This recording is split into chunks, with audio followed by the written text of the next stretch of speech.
तो प्रधानमंत्री की मन की बात को आप सुन रहे थे और जो बड़ी बात और जो खास बात कही गई सिविल न्यूक्लियर प्रोग्राम से किस तरह से कृषि को और ज्यादा बढ़ावा दिया जा सकता है। सिविल न्यूक्लियर प्रोग्राम को लगातार जो भारत है आगे बढ़ा रहा है। परमाणु प्रोग्राम के वैज्ञानिकों को बधाई भी दी है प्रधानमंत्री ने।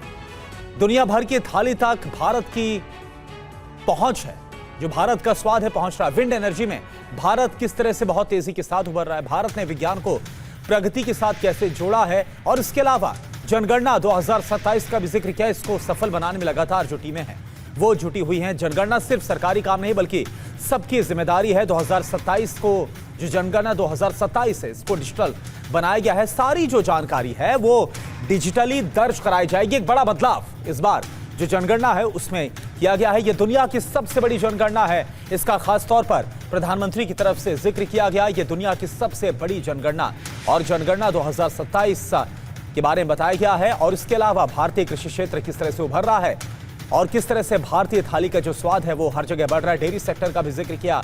डेयरी सेक्टर में लगातार जो भारत है एक बड़ा बदलाव देखने को मिल रहा है। तो ये तमाम जो खास बातें हैं वो प्रधानमंत्री के संबोधन में, प्रधानमंत्री की तरफ से जो मन की बात करके देश भर को संबोधित किया गया उसमें बातें रखी गई।